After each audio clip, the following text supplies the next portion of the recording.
In order to understand what I think are some of the most important questions of the 2020s and perhaps beyond, we have today with us one of the premier practitioners in the field, Dan Kim. He spent a while at USITC with stints at Qualcomm and SK before returning to government as the chief economist for the CHIPS program office. He recently left and is now at TechInsights. Along for the ride today as well, Chris Miller of Chip War. Today we're going to talk about perhaps the most important and impactful case study of American industrial strategy in generations. How the CHIPS Act took a broad, vague mandate from Congress and a few dozen $billions and tried to turn that into something that would deliver on economic and national security, and sort of going through that case study, then try to generalize out what are some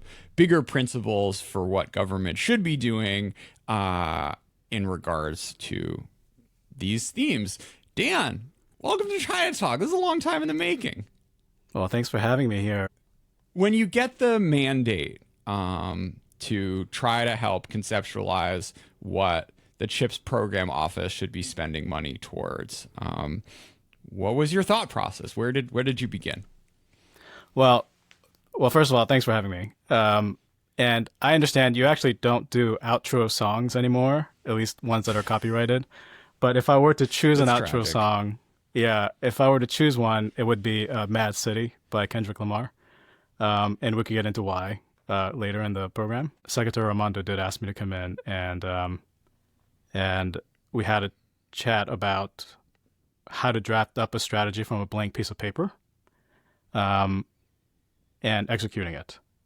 And so she was asking the same questions that you're asking, which is, how do you conceptualize this?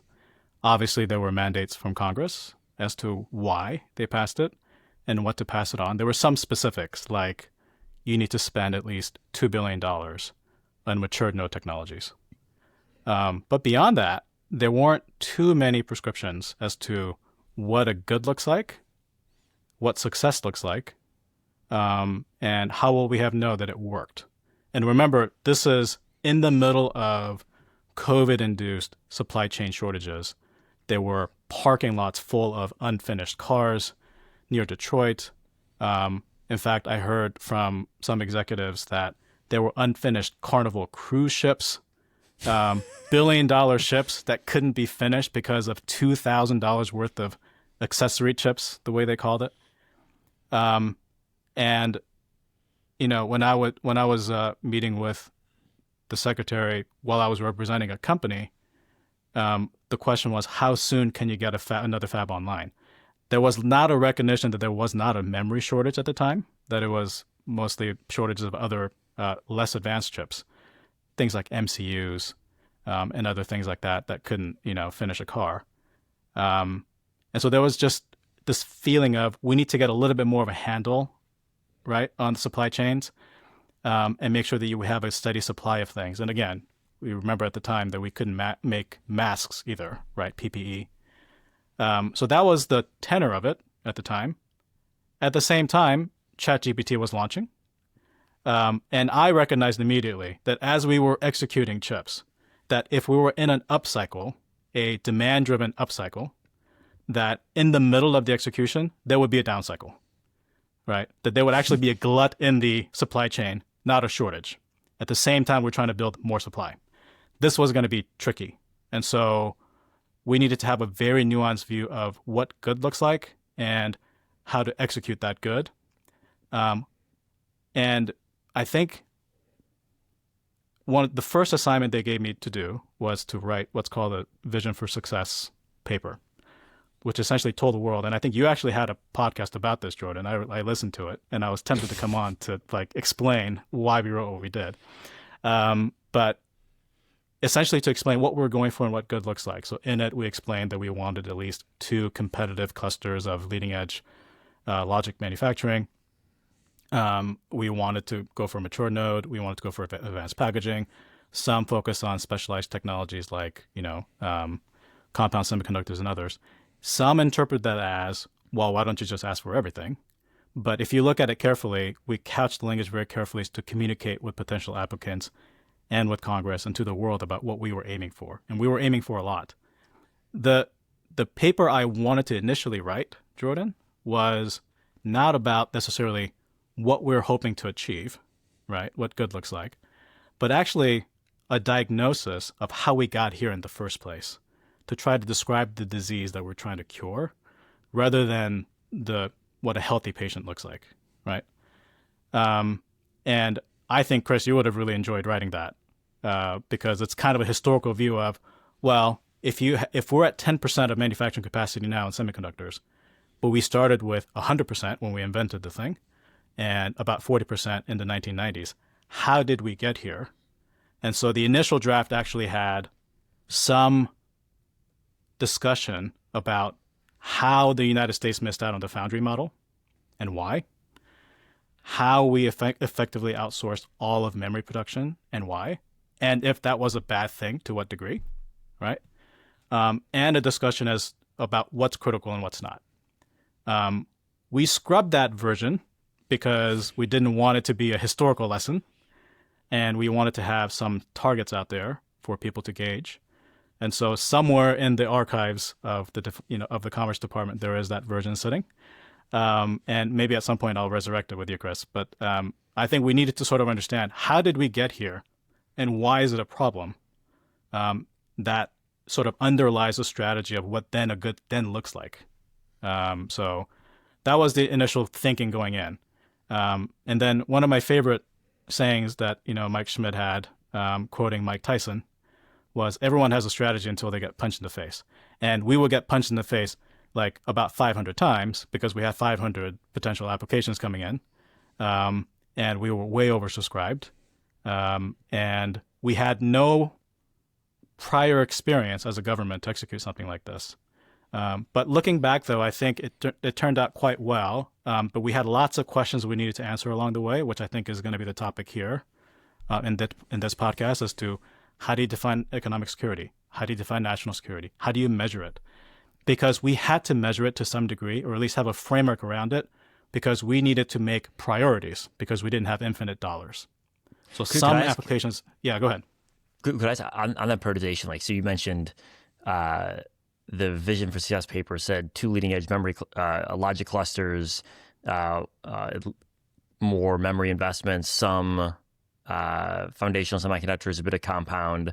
What was almost added, but you didn't have the resources to add to that list, or what kind of fell on the cutting room floor that was a close cut, but didn't finally make it? Packaging, like conventional packaging. Also, a topic that we felt like we couldn't really fully address, that we thought was critical, but we couldn't fully address, was materials. And now we had an entirely different notice of funding for smaller dollar projects, what we would call NOFO 2. So effectively that was defined as projects less than $300 million in CapEx.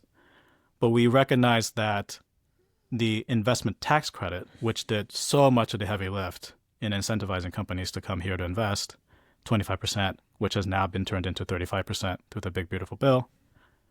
Materials is not a qualifying project. But if you look around and look at all the critical things that we're missing, rare earths, minerals, things like that, those do not qualify for CHIPS Act tax credits.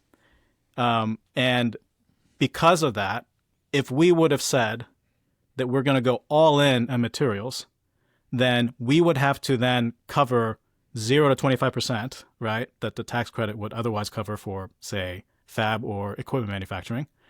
And we would just top it off, to 5 to 15% to sort of meet the cost differences.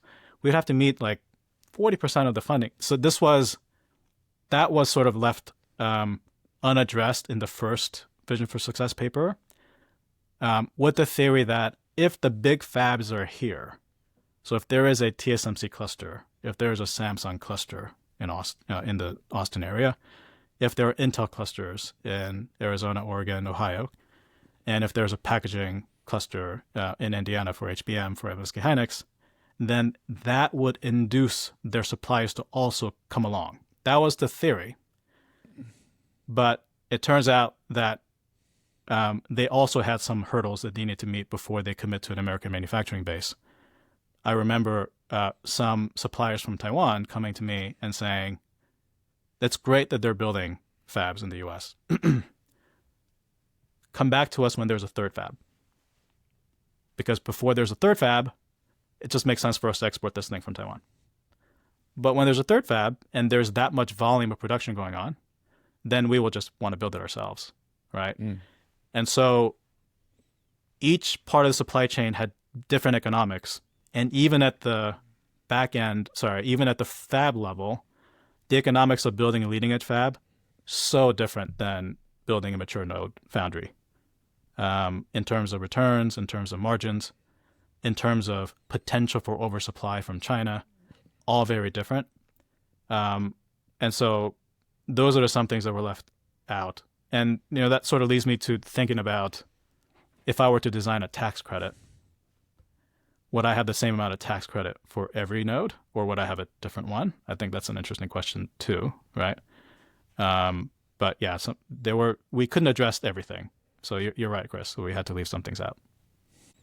Let's pick off where you ended earlier on this idea of like, okay, I guess we got to define economic and national security. Do we go into your famed 4Cs framework? What's the origin and evolution of that line of thinking? When we said that our number one priority was national and economic security, we needed to understand, even among ourselves as a security, as a strategy team and as a chips team, what we meant by that and how do we measure it, right? Because we needed to be measuring applications consistently, to be fair.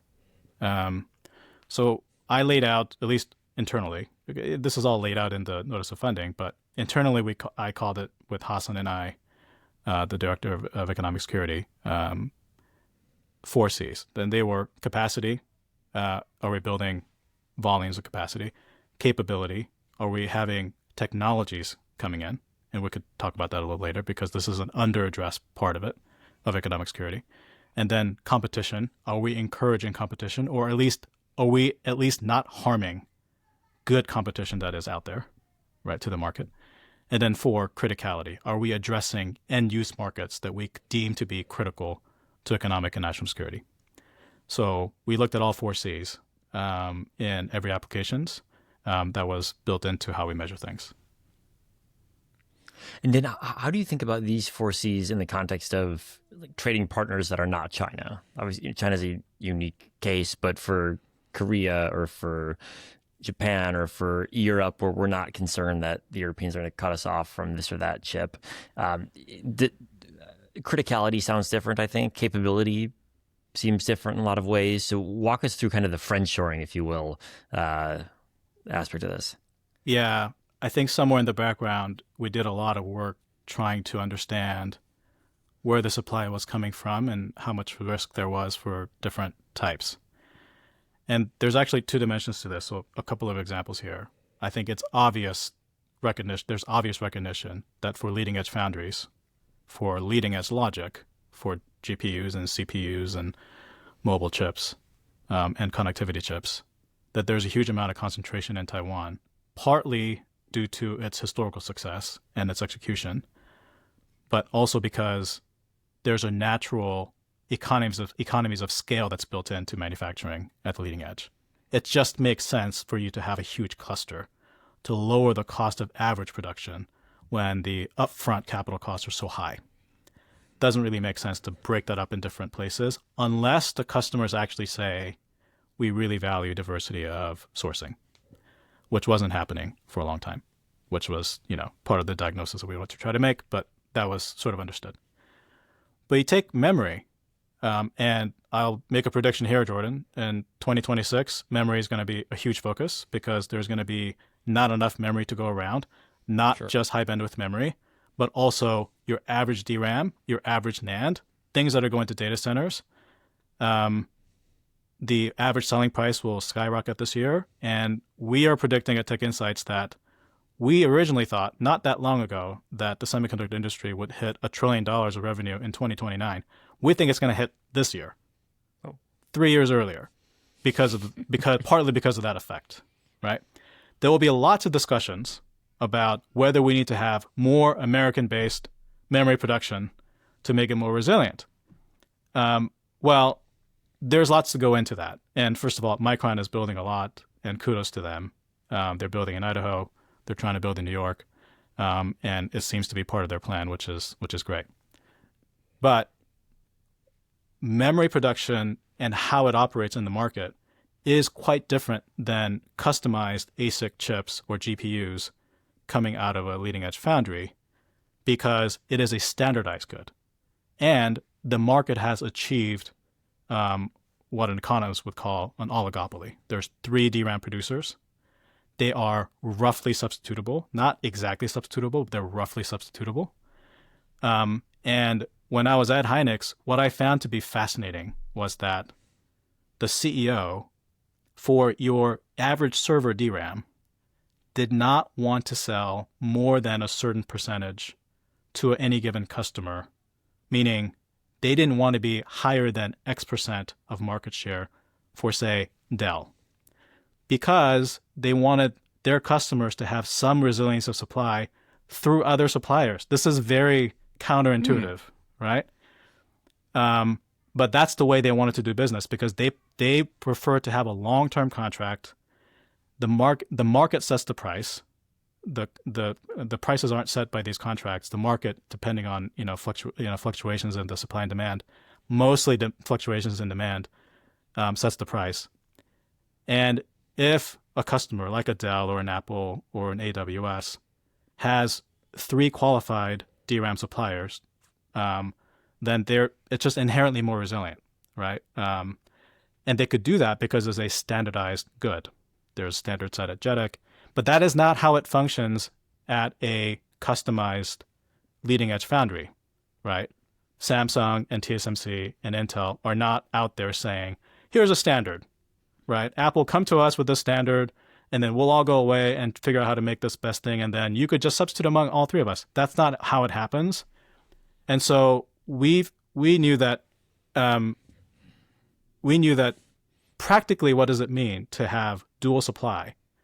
An AMD or an NVIDIA, what would make the most sense is to have one chip fabricated at one foundry, another model of that chip fabricated at another foundry, either the same foundry or a different foundry by different companies or different locations, right? So maybe it's TSMC Taiwan and then TSMC Arizona.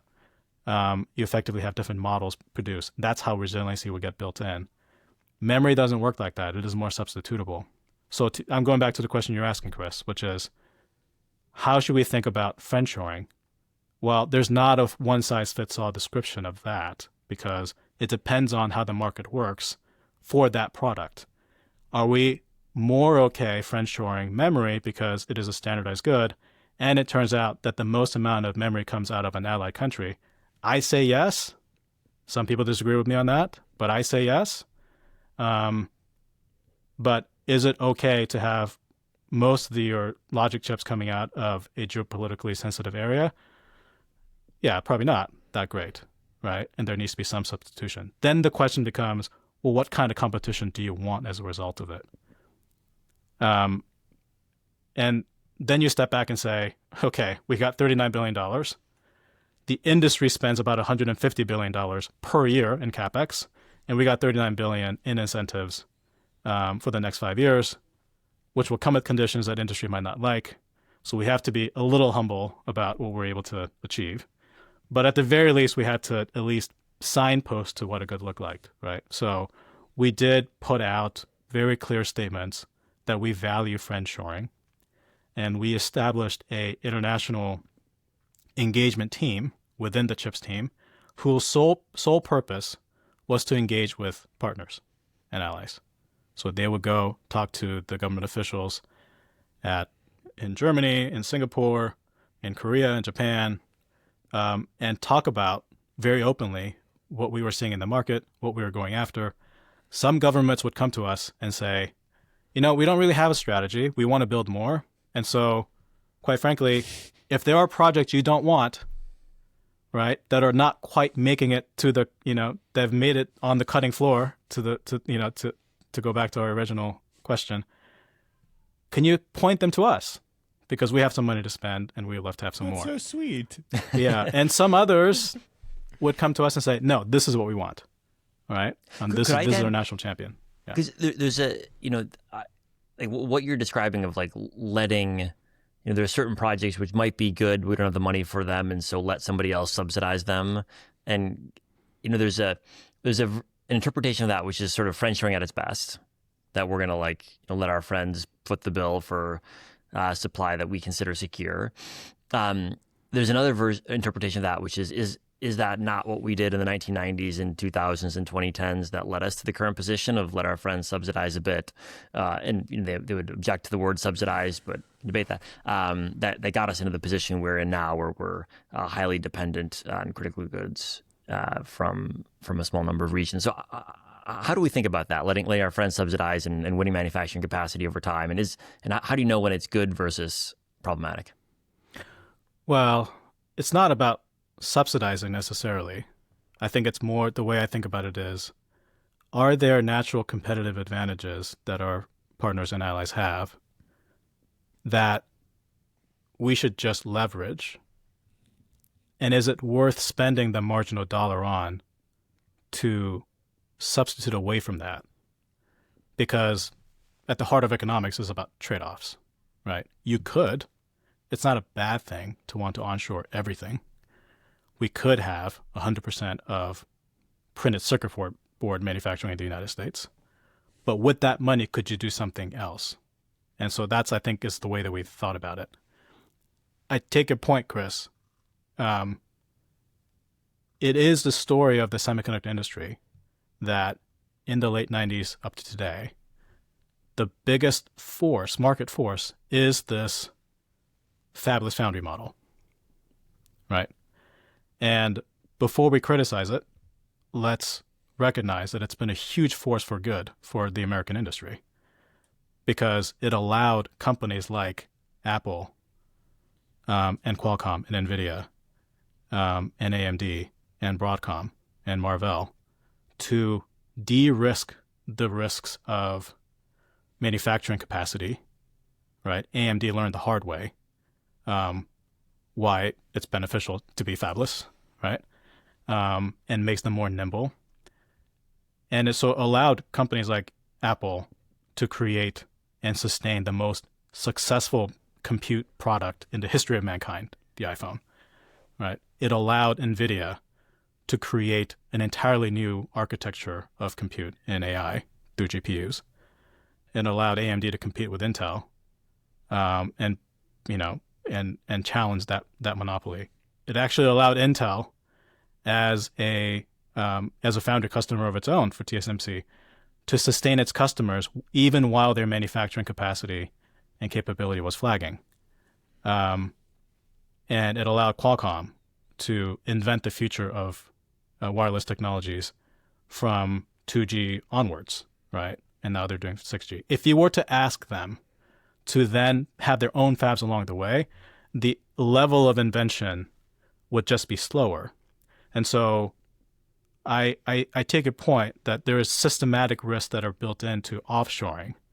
But I think we also have to look at the good things that have happened as a result of that, and make sure that we don't throw that baby out with the bathwater, while trying to address systematically the risks and think about what roles the government has in that and what roles the industry has in that as well, because I think it has to be a joint solution.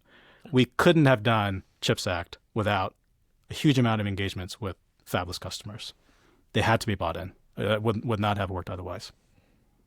Yeah, I totally agree with that. Do you want to ask the Apple versus Xiaomi question? I think that's like a one for both of you guys. So, Dan, this kind of brings us to like the central question in like who's going to win the 21st century, the US or China, which perhaps we can just boil down to like, who would you rather have, Apple or Xiaomi plus BYD?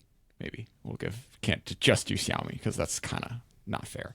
On the one hand, we have Apple, right? Like worth a few $1 trillion, defined a paradigm, makes more money than God. On the other hand, we have these two companies who I think together are worth like $300 billion, something like shockingly small, but at least on the BYD side, are global leaders in an industry that have been able to sort of like underprice by at least 2x the American competition. Well, Xiaomi, while still dependent on TSMC to make its flagship phones, was able to kind of pivot into the electric car, which Apple didn't think was going to be profitable enough, was just too much of a headache to make. So when kind of I think using these case studies as an exercise for like, I don't know, national power, national competitiveness, and economic security, whatever have you, is worth a few minutes of this podcast. Curious for both of your takes on, how you look at. What do you think, Chris? You're the guest. You go first. Well, first thought comes to me is why can't we have both? Why do you have to choose one or the other? It seems to me that Apple's path is harder in that they're inventing something new and they're taking risks in inventing something new. I know Apple doesn't always have that reputation, but no question that they're the leaders in smartphone technologies, have been for a long time. And Xiaomi has been a follower. I think same thing with BYD. There are these fast-following companies out of East Asia, not just out of China, but other countries too. It's just inherently harder to invent the future and take risks in that. And I think American companies willing to do that, there's so many spillover benefits to that that I would not want to abandon the Apple model and what Apple means to the American economy and the technology sector. But at the same time, I think the question is, why can't we have a Xiaomi-like company too? Can the American system award at the same time the inventors and new creators, at the same time award fast followers? Can the capital system do that? I don't know the answer to how that would work. I think looking at Korea is really instructive, right? And the way that they have used fast following to catch up to the world, and now unquestioningly the best memory technology in the world, in which the world depends on. Maybe that's where China is going next, and maybe that's implicit in your question is, if that's where China is headed next, and we don't have anyone that could compete with that, then maybe we should just have Xiaomi. But I think maybe what you're asking is, maybe we should just prefer the Xiaomi pathway. But I come back to, well, someone has to go first. Someone has to invent this. And so, someone has to be the NVIDIA, someone has to be the Apple, someone has to be the Qualcomm. I'd rather have them in the U.S. than anywhere else as an American. Yeah, I guess I'm on the one hand very sympathetic to the question, Jordan, but then here's a counter argument, and I don't know where I stand, but I'll give you the counter argument. The counter argument is something like this: is that Xiaomi has made ballpark as many phones as Apple, but never made any money. Apple every year makes 80% of profits of the entire smartphone industry. So as a business, you'd much rather be Apple than Xiaomi. And you could say, well, true, but Xiaomi's also diversified into cars, which they did, but only after Tesla. So that seems like less obviously like a compelling. I think BYD is a bit more compelling if you were to say, well, they were behind Tesla in EVs, but then they managed to like revolutionize the manufacturing and drive down costs in a way that no one apparently can. And that's a pretty good argument. But then it happened at a time where like, A, Elon was distracted with other things maybe, but also B, it seems like his bet is very much on autonomy and robotics and things other than just selling cars. And so is it possible that in 10 years, a company that bet on selling cars looks like a company that made a really bad bet? It seems possible. And so I wouldn't want to bet entirely on the business of selling X or Y if in fact it's going to be transformed. And I worry that the Xiaomis and the BYDs, being fast followers, are condemned to doing that. Although BYD does seem pretty impressive. Yeah, if you were to, we do a lot of teardowns at TechInsights, so we actually get to see all the components within these phones. And so it's been fascinating to observe the iPhone 17 Pro, for example, and look at all the components inside and see what innovation there is. We always look for innovation. And then Xiaomi, I think they introduced the 17 as well, right? I think they skipped the number so they can say they're 17 to indicate that they've caught up to the Apple, right? And they look eerily similar in terms of design and look and feel, but there are components that they are more ahead. They have more battery capacity, and Fast charging.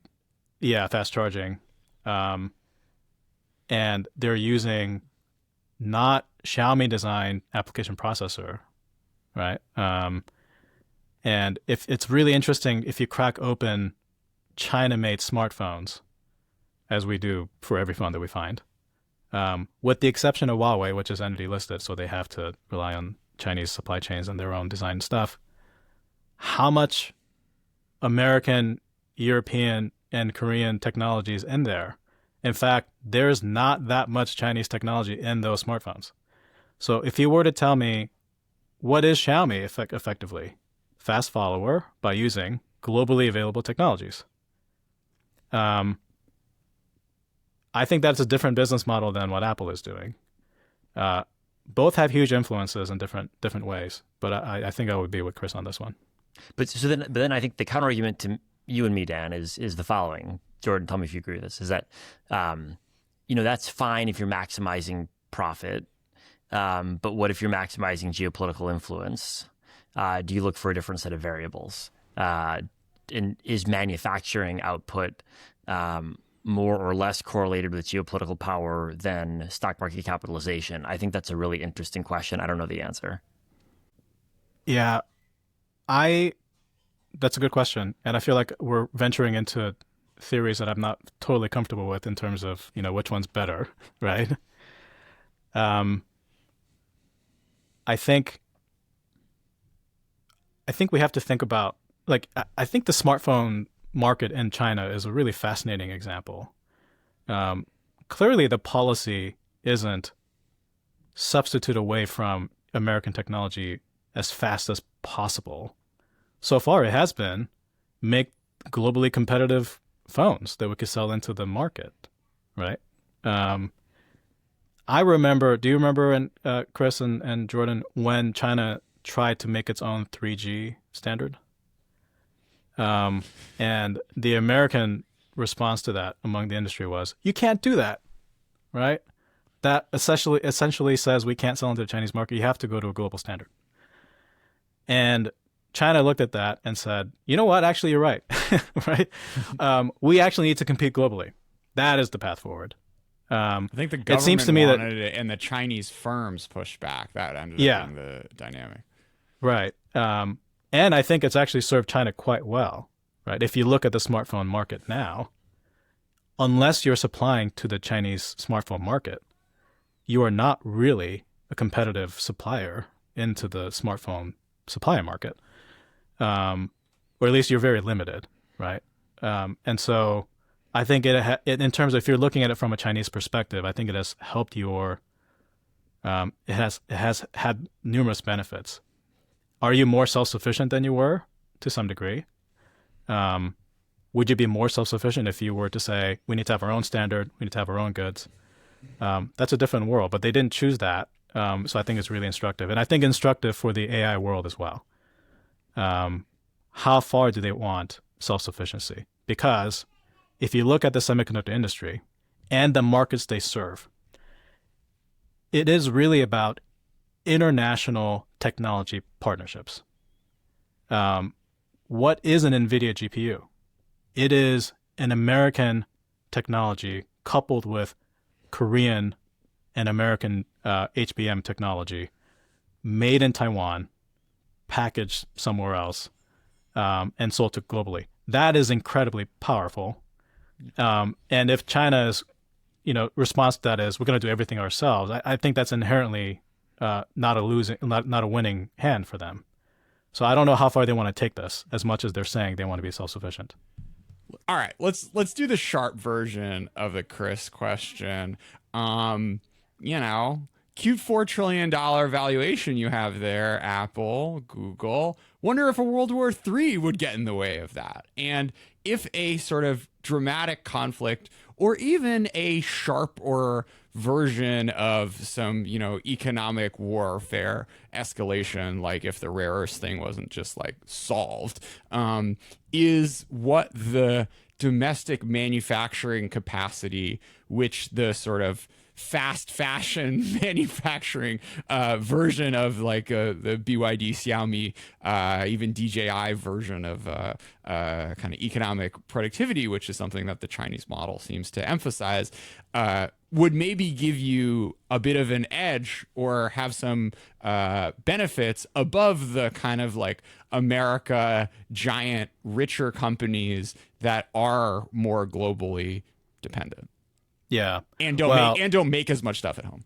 Right. I think you have a couple of good points here. The first point is, has America forgotten, or has it not exercised its manufacturing muscle to scale up quickly across the board? And I think the answer is probably yes, and we've encountered a lot of that during chips, and I come back to that and what that means. But secondly, I think it is important to recognize that if you are planning an economy around the wartime scenarios versus peacetime scenarios, they do look very different. Planning around the peacetime scenario is inherently more prosperous because you're aiming for efficiency, and efficiency just means more production and more productivity. If you're aiming for resilience solely, then there's going to be added costs, and that just means less overall prosperity. Now, there's all sorts of questions about, okay, if you aim for more resiliency, then inherently more manufacturing capacity, and that means more distribution of different types of jobs and goods across the economy. That's a lot of things we could get into there about the regional impacts and sectoral impacts. But the larger point I want to make is, if you are just thinking about which economy is best in a wartime scenario power competition, then quite frankly, CHIPS Act is not the answer. Yeah. Right. The scope of which and the funds with which that we had to do with, it's not the answer. And and the reason why I say that is because it is a question I was asked quite a bit when I first came in. We had folks from the national security world, the intelligence world, and others who asked the question, can we use this to de-risk from China and Taiwan? And I said, with $39 billion, no. Right. And secondly, if you gave me $3 trillion, maybe. But even if I could, why would you? Now, I might saying that, we might look foolish, say 5 years from now when there is a huge disruption and we wish that we could have done that. But executing a wartime scenario in peacetime is really difficult, and the market is going to fight back on it. So, for example, we could have said, at CHIPS Act, we have a production target across different technologies. We could have said we want to be self-sufficient in leading-edge logic semiconductors. Maybe they don't have to make everything in the United States, but if we say consume 50% of leading-edge logic, which now we consume more because of the how much we produce AI now, then we need our production targets to be 50%. We've discussed that. And the reason why we didn't go there were a lot, but I'll mention a couple. One, if you mention a production target, the thought immediately goes to, we need to be self-sufficient. And that is an autarky question at that point. And I'm not sure if I did not want us to do that. I wanted us to have more resiliency. I didn't want us to be self-sufficient necessarily, because self-sufficiency I don't think that was the goal of chips. And also it would take a lot more. And if you wanted to do that, we would need to build so much capacity all at once in the US that, quite frankly, it would crash the market if the applicants themselves who had to build the thing were willing to do it, which they were not. There were a lot of questions with that, right? And so you could think theoretically about, which one's better, Xiaomi or Apple. And the benefit of Xiaomi and BYD is that we could scale up quickly and produce things more quickly. I get that. But I think it is different now. We live in a different world than we did, say, even 5 years ago, where I think the question now is automatically asked, where do our stuff come from? And can we diversify right away at the beginning of things taking off rather than like trying to fix it at the end? And so I suspect there's a middle ground here in which we could optimize for some level of resiliency rather than going all the way to the wartime scenario planning. Yeah, and I think it is a bit of a I don't want to say a red herring, but like the base case is maybe not World War III, but kind of economic Cold War, trade war wrestling. And I guess with that as a sort of backdrop, which wasn't something that like had entirely hit, even in 2022, I mean, we started to have the export controls, but Chinese export controls and sort of the Chinese like rare earths snapback was still like a thing that was just discussed in think tank papers, but not necessarily a reality. But I guess for both of you guys, when thinking about the sort of like efficiency versus resiliency trade-off, if we are sort of assuming 5 or 10 more years of the US and China trying to get one up on the other by cutting off certain supplies or using that as leverage to get other things, how does that dynamic end up feeding into where you want to spend time and effort and bake in efficiency? Could I pick up on the base case isn't World War III point? Because I think yeah, really, sure. Well, A, appreciate your optimism. B, but there's a really complicated kind of timing and expectations dynamic around here.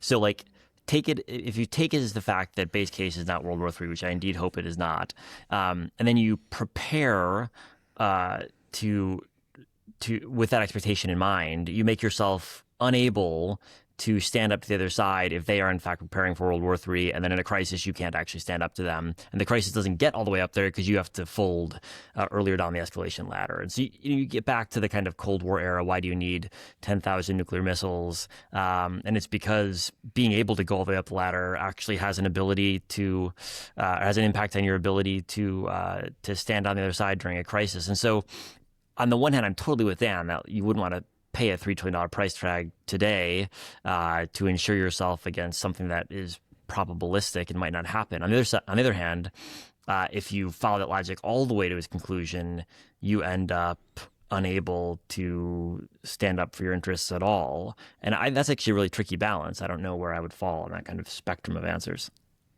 Yeah, and that's good. These are good points, and these are hard questions. And I'm glad that smarter people than I am, certainly, are engaging with these questions. Certainly, folks that you've had on podcasts before. Well, yeah. So it's just Jordan. Yeah. So this is so now I'm going to come back to the 4 Cs, and why I wanted to divide it into those. And I'm going to focus on the second one because I think we all understand capacity, right? That's what you're getting at, right? Which is, can we scale up quickly and build capacity quickly? I think we all get that. It's a challenge, right? If you look at the experience that TSMC had in Arizona at first, it was a rough go at first. Now they're executing really well. The fact that they are yielding the 4 nanometers at really competitive rates, I think gave them a lot of confidence they could execute more. So there is a timeline to this. And so the first ones through the wall were always going to be heroes and champions to me because they're taking a chance in an American ecosystem that has atrophied for a long time. And they're taking the risk to do that. And there's so much money the government can give, and they have to cover the rest. So customers are willing to say, let's try it. And manufacturers are willing to say, let's risk our future of the company on this. Like, to me, they are underappreciated, and we should all thank them for that. But let me come back to the capability question. One of the things that you lose when you don't have fabs and capacity is you don't have the capability, which I would define as know-how, right? Do you know how to manufacture that thing at whatever volume? In practical terms, if you are a say a fabless manufacturer, the question that I would phrase it in that case is, does Fab X in the United States, is our good qualified at that fab? That's the way I would ask it. Because if it is not, the time that it takes to qualify for that power management chip, the GPU, whatever it is, at whatever node, is a 2 to 3 year proposition at normal times. That's the first question. And the question that you ask sort of at the same time or later after that is, well, what is then the capacity? You could ask the same question twice. Right? So I remember there was a time when I was at Qualcomm, one of the supply chain managers were asking, because I was one of the economists there, where is the capacity? Is there slack capacity in the market? The answer was no. But you can't wait for there to be slack capacity at first. You have to understand if that fab could actually make the stuff. Could you qualify it there? And you would be surprised. Even the best fabs can't make every product. And so a yield rate for a mature node Chinese fab might be even better than, say, at TSMC for some products, right? They have different specialties. So if we define economic security, one parameter you can use is minimizing the time to recovery after a disruption, whether it's World War III, whether it's a hurricane or earthquake or a huge surge in demand because of a pandemic, whatever the disruption is, how do you minimize the time to recovery to normal settings? If you have to do capability building, bring in the know-how, which is like within the fab, training the right people, getting the recipes right, that's a 2-year process, somewhere around 2-year process. And you have to build the fab too, in sequentially. That's a long time to recovery if you don't already have that in the United States. But if you have one, if you have the capability, if you have some level of qualification at, say, 7 nanometers, 14 nanometers, 28 nanometers, then you have built in some level of resiliency in terms of shortening the time to recovery to your supply chain as a company or as a country. And so we looked at that too. And so to me, like that kind of thinking didn't require us to think about a war. It just required us to thinking about, well, what's more resilient? And the challenge there was the market, when it's aiming for efficiency, would have corner solutions where you qualify everything in one location. So how do you then solve for qualifying it at multiple locations for that same node? And then we thought about, well, then can we pay companies as part of the CHIPS Act money design porting costs? Those are sort of like practical questions to answer. So I would love for there to be a discussion about how do you measure economic security? Can we define something like time to recovery as a metric? And then really dive deep into, well, what does it take to recover? And what can the market bear? And then what does the government need to do in terms of sending out the supply and demand signals to solve for the optimal level of that? And to me, like that discussion just doesn't really happen, even in forums like this. But we had to think about all of that at CHIPS, because when we were doing trade-offs, we thought about, okay, is it more worth having some viable volume of, say, I don't know, TSMC's 28 nanometers in the United States than an additional 3 nanometer fab? Which one is better? Which one is more economically resilient for us? Some would argue it's the mature one. Some would argue that it's the 3 nanometer one. It's a healthy debate, but at least you have a parameter in which you could debate it, right? And if you want to be really cold and calculated about it, you could put metrics on it and say, which one is the highest number on that? That's what you build first. And then if you have additional dollars, you build the other one. Industrial policy doesn't really work that way, at least in the debating forum. But I found that in practice, you almost had to do that, whether people saw it or not. Yeah, I mean, there's a bit of it which comes back to the Chris thing of, if that's our framework, like you're only as strong as your weakest link when you go into a economic war or, escalation. So it's nice to fix one of them, but like if it's not just fixing the thing, it's that thing multiplied by like the GDP impact or the employment impact, right, of what that gap would deliver. Yeah, and I think that is your strongest argument, Jordan, for let's have more Xiaomis and BYDs, which is Xiaomis and BYDs are not the result of I think in your view, like a super innovative founder that said, you know what we need to do is do a fast catch-up company on mobile phones and smartphones. It is a economic system that rewards fast following and scaling up quickly, right? And if you were to compare two different systems and who would win in a war scenario, I could see where that argument is going, right? Coming back to that.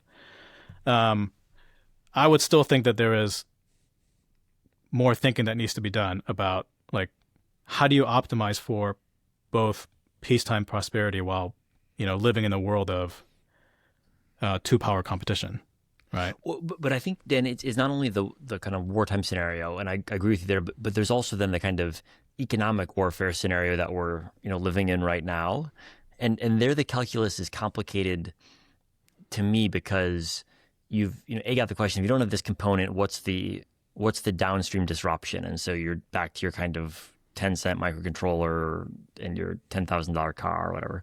But then there's whose system can take more pain. And or willing to, who's willing to take more pain, and that's another facet where it seems like at least experience in 2025 was that, for a variety of reasons, some good, some perhaps less good, China is willing to take more economic pain than we are, which is why, rare earth controls of an Xperia situation that were not costless at all for China, either in the short run or the long run, proved effective nevertheless. That's right. I think what's been fascinating listening to your podcast with your previous guests, Jordan, is this dual thought of export control related Biden administration officials saying, on one hand, they were saying, some would say, I think the last podcast, I think Ben would say, if he had his way, he would have done more semicap equipment controls right away, right? And then I think I've heard either Jake Sullivan or some others say, but we were judicious as to how far we pushed because we didn't want there to be an instantaneous and overreaction. We were thinking about that too. So which is it, right? And was there, these are smart people. So was there a thinking behind, if we do this, we could escalate this way. We're going to leave room for that, but we're going to exercise to say 20%, right? Because that's the optimal outcome. I don't know what discussions there were behind that. I hope they had all these thinking. But then you also run up against, like, can we actually administer this and all the bureaucracy and, maybe that's the dominant thinking. But if national security resilience is then defined as who has the largest escalation power, then I guess you wouldn't look for a complete supply chain. You just look for the most vulnerable one and just dominate that to maybe that's the corner solution. And I don't think that's where you want to be as an economy either. And so I would want there to be a diversity of supply chain resiliency and a system that could reward that.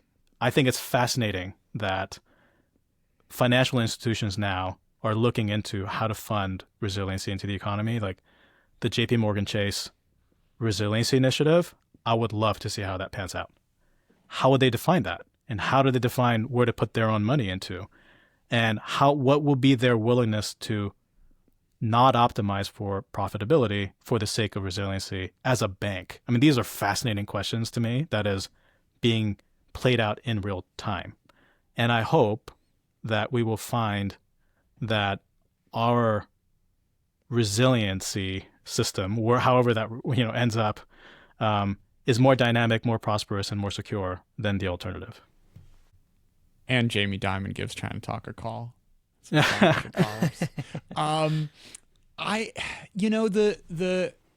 stay on the, like, how to get on.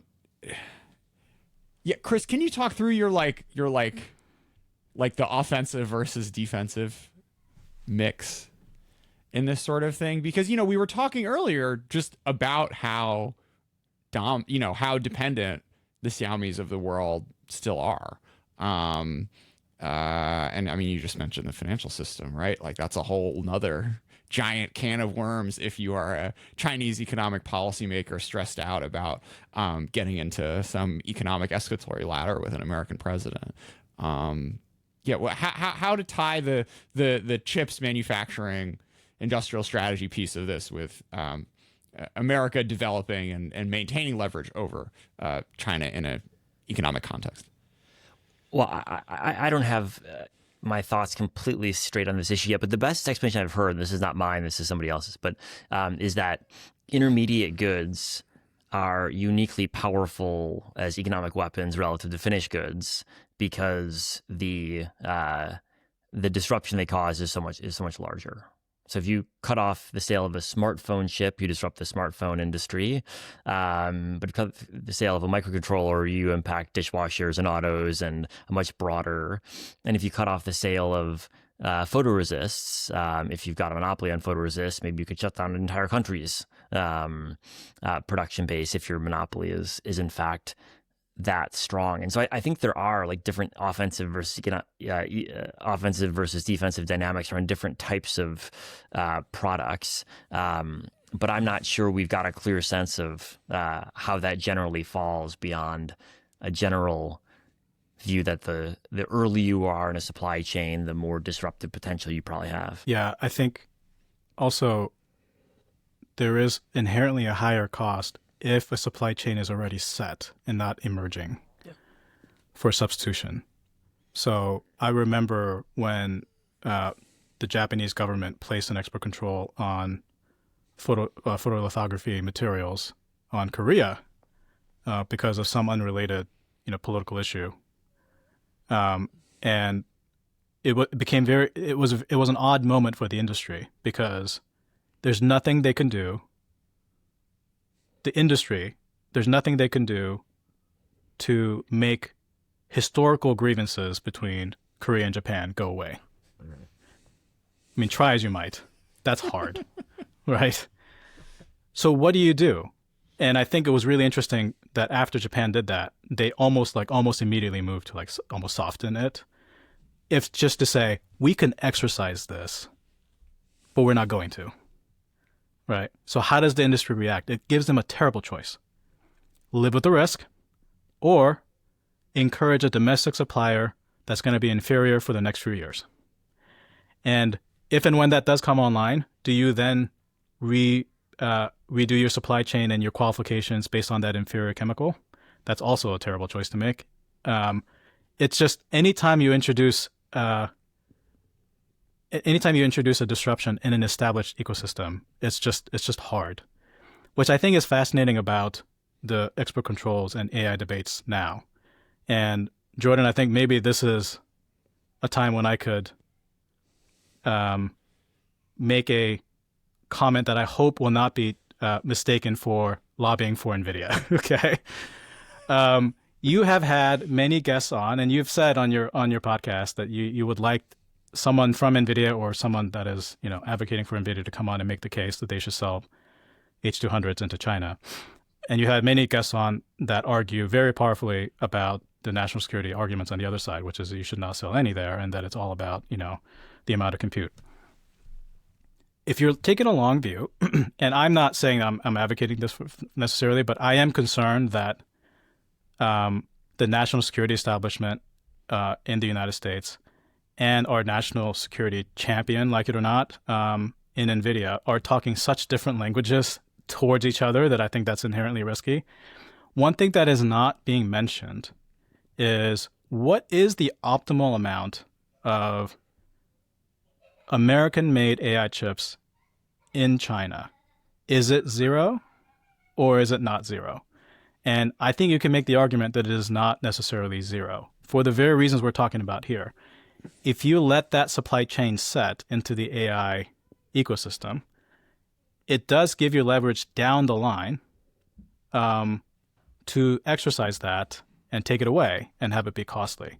Now, I don't think it translates necessarily like directly from the photoresist example to an AI chip, but I think it is a debate worth having as to, well, if you're playing the long game, as the amazing title that Jake has on his podcast, is the optimal level of chip usage, American chip usage in China 0, or is it something else? And I think that's an interesting thought experiment to have, right? Because I think what we're learning is escalation dominance includes some level of usage of that good by the other side already, or some dependence on it. Yeah. If you take that dependence away at the beginning of a supply chain being set, I think that's an interesting argument. The other thing I would say, if I were on the other side of this, which I'm not, let's just be clear, I don't get paid by NVIDIA in any way, shape, or form, is if you consider your customers to not necessarily be your chip purchasers, but AI developers who are using your code base, is the optimal level of users from China 0, or is it something else? And if it's not 0, then what is then the appropriate export control policy to get that optimal level? Now, you could still conclude it's 0 because, maybe it's all about, AI compute power and you want to have the biggest lead, whatever it is. But I haven't heard that discussion and the debate in that kind of framework. And I hope at some point there will be. I think the generic retort would be it's not 0 because all these companies are using NVIDIA chips in Malaysia, and that's kind of the base case right now. So there is like a bit of splitting the difference here where like, yeah, they're still training their models and developing them and deploying them on these chips. They're still buying these chips. And they're still, they're like AliCloud and NVIDIA are like announcing partnerships in Brazil and stuff. So it's not like these ecosystems are entirely separate, but the question of like having a legal pathway to like get the chips physically in China seems to be where I'm positing the Ben Buchanan retort here, but yeah, no, and that's very fair, and I have enormous respect for your previous guests like Chris McGuire and Dimitri and others who have argued for pretty much 0 and as much lead as possible, but I think it's always worth considering the other side and thinking about what is the optimal outcome, especially if you believe that this is going to be a competition for the next couple of generations. And if you believe that there's going to be shifts in technology that we're going to be inherently better at making, and that you do want escalation dominance, all those things I think has to be considered. And, certainly I'm not an expert on export controls or anything like that. But when you think about economic security, I also don't think it's the optimal thing to be producing 100% of leading edge chips in the United States. Right. I think Taiwan has served us really well. I think Korea has served us really well. And I think the international relationships that have been formed as part of that, I think serves the world well as well. And I would hate for us to lose that, or at least have the impetus for us to lose that too. So speaking of thinking big thoughts, and earlier, Dan, you were like, I hope more people are I hope there are lots of people going to take up this mantle of some of the mix of questions that we've been exploring today. So we're going to be launching an essay contest, trying to broaden the field of folks considering what economic security means, how industrial strategy should be deployed to pursue that. And I would just love to spend the next few minutes talking about what you think the first few questions we should pose to the world that can be fruitfully tackled in 3,000 words or less. I think this question on escalation management, how do you know which side is more capable or willing to sustain the cost of escalation, is key. I think there's been miscalculations around that in a big way the last 12 months on our side, and that's wide open. I think also learning lessons from the Cold War, perhaps, or maybe there are other places to learn lessons from about deterrence and how do you produce it, is a wide open space. We clearly don't have deterrence right now. Neither we nor the Chinese have deterrence, which makes it particularly unstable, at least stable deterrence over the long run. But I also don't know what conditions would actually enable deterrence in the kind of economic security space. That also seems ripe for interesting thinking. All right. I do think that it would be great if we could introduce some economics thinkers into these questions about what resiliency means and how it should be defined and what metrics would go around that. I don't think there's enough discussions between, economists and international relation thinkers and national security professionals. One of the magic of CHIPS was that all of those kinds of professionals were all mixed into one pot to come up with a strategy, and it was just so fun to talk to people from the national security agencies, intelligence agencies, investment bankers, people that worked in childcare, right? And for us to all think about what this all means together, and for us to present our things to leadership. So more rigorous definitions around economic security, and metrics, and optimization, which I think is economists really good at. But frameworks, I think we just need better frameworks and thinking around that. That policymakers could come in and say, okay, this is a framework we're following. And it doesn't have to be one framework, but I think some rigorous debates around that would be helpful.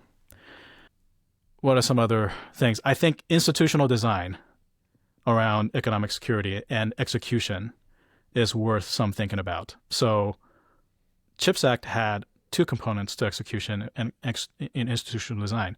One was at the Treasury Department in terms of a non-competitive tax credit, meaning if you build it, you don't have to compete with other companies. There weren't finite number of tax credits that you had to fight for. It was unlimited. You could get it if you built it. That was one component, very helpful. And then there was another component in which Congress delegated this authority to the Commerce Department and the Commerce Secretary to execute the grant program, as well as establishing R&D.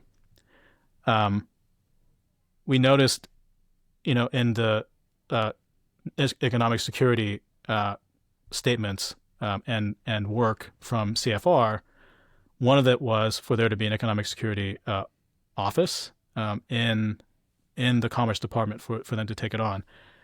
I would love to think about how that actually would look like in practice.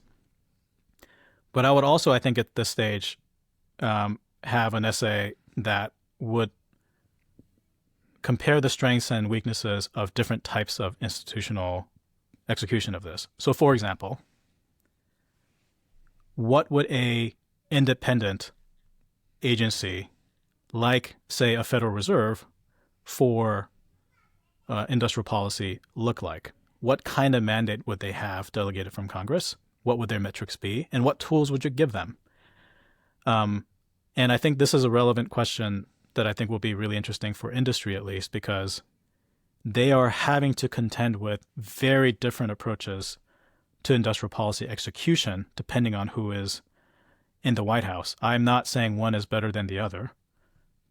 Congress did delegate this authority to the Commerce Secretary, who is inherently answering to the president. And so they took that risk.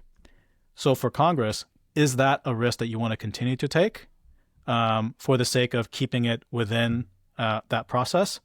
Or do you want there to be less fluctuation with political changes and keep it more predictable? And I think one of the strengths of East Asian industrial policy, if you will, isn't necessarily how much subsidies they give. This is always a misconception that I found puzzling. There's always this belief that Taiwan and Korean governments are subsidizing fabs quite a bit. They don't, actually. But what they do is create a very stable business environment for these critical sectors to manufacture. So there's less permits, more predictable things that you have to jump through. And I think one thing we learned in CHIPS was that we just don't have that here yet, and there needs to be more work to establish that. One practical thing that I think we ran into at CHIPS, and I don't know exactly how we solve for this, is once you make a deal, and there was so much focus on let's make deals, right? And there's still a lot of focus on that because there's still money left to be spent and deals to be renegotiated. Once you make the deal, how do you follow up with them? These are 5-10 year projects. So there was this portfolio manager whose purpose was to make sure that the conditions are being met. If the conditions needed to be changed, what if technology shifts and we want them to produce some other thing?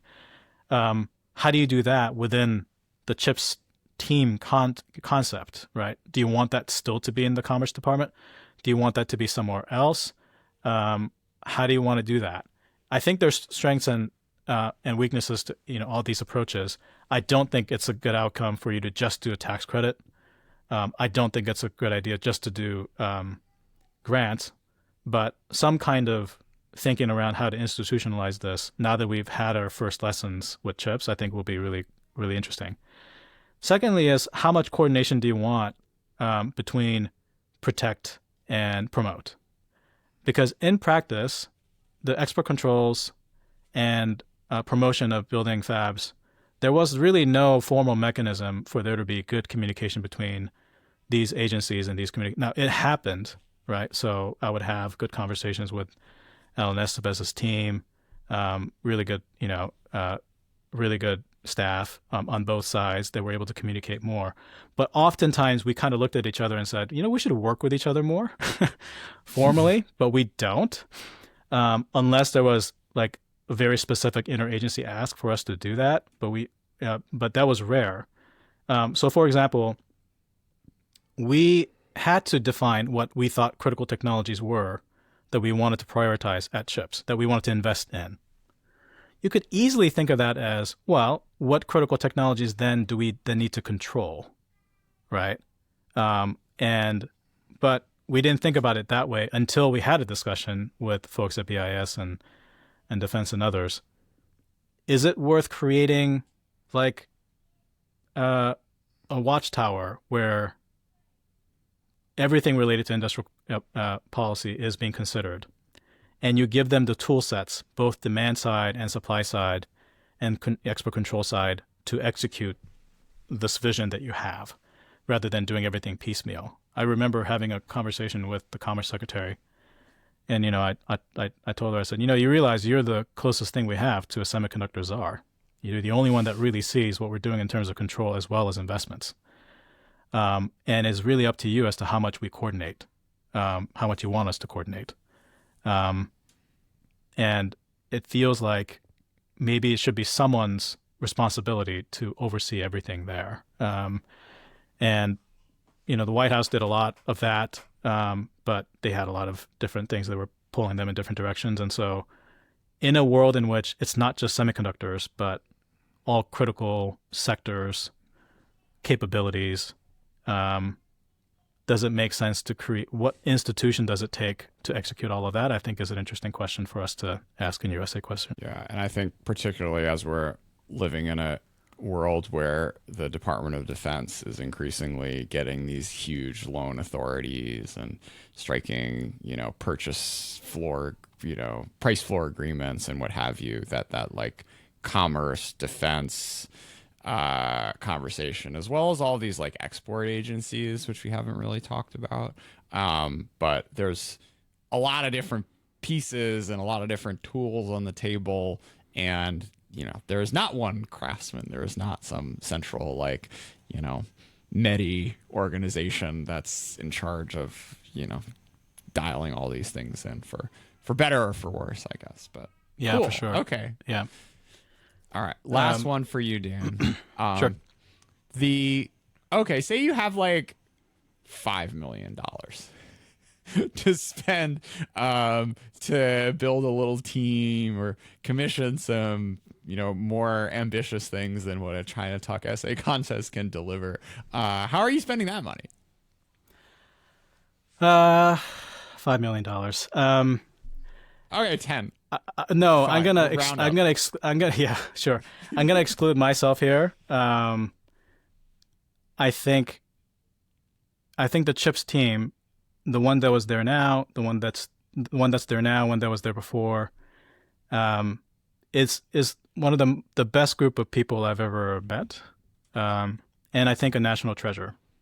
as a team and what they were able to do and what they continue to be able to do.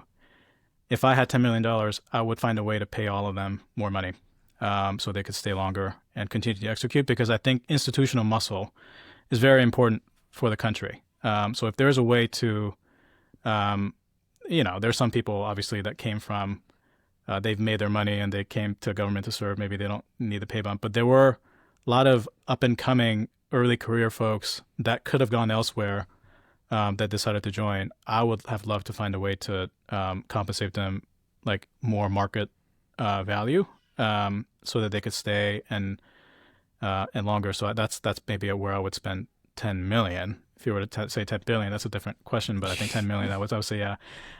I wanted to say, I think we're in an interesting time, Jordan, in which, we do lots of technical analysis here at TechInsights, and we sort of look at, we have pretty much the best market intelligence as to the industry.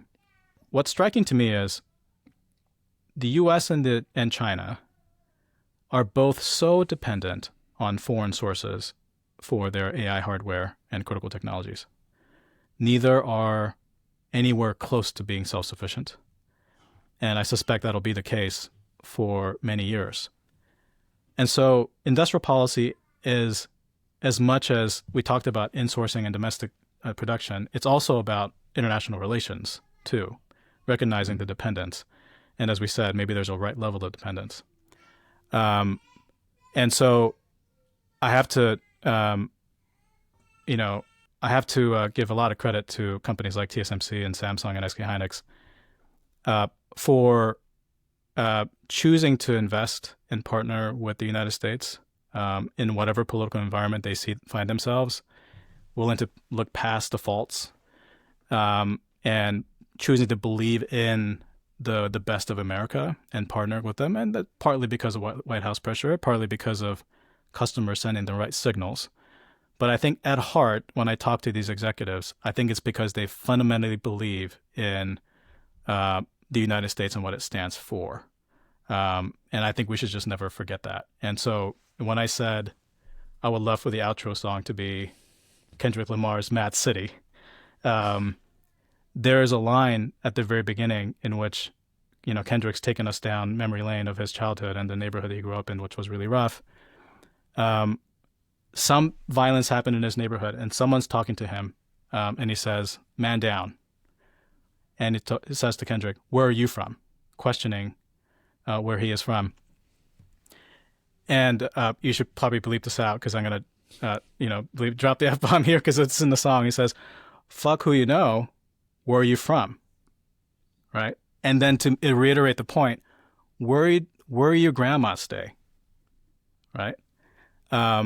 And I thought of that song when I was looking at the images of Korean workers in Georgia being shackled and being deported. And I understand the argument about, being law-abiding and everything else. But when you look at the news coverage in Korea, one commentator, I think it's sort of seared into my brain, he said, "It seems the United States wants our money and our technology, but they don't want us." And I think that in a world in which both the U.S. and China are dependent on technologies from other sources, and industrial policy is as much about international relations as it is domestic production, it really matters what kind of environment that we create for companies and for workers that are here to be able to feel welcome and be part of the United States when they're here. So I'm hoping that's the goal that's part of the goal of industrial policy, because at the end of the day, we're not just talking about technologies or countries, we're talking about people. And when I remember when I was working at SK, being sent to the United States as an expat was like a coveted thing, right? That means they could send their families, they could educate their children in the United States, perhaps go to the United States, like colleges and things like that. It's something that a lot of executives and best talent wanted to do. I would hope that we could continue to have that as a soft power draw that is an integral part of industrial policy, no matter where you fall into the political spectrum and where you fall into sort of hawkishness against China. I think it's just an integral part that underlies the basis for both our hard power and our soft power as a country. Well, I think that's a beautiful place to end it. Dan Kim, thanks so much for being a part of China Talk. All right. Thanks, Jordan.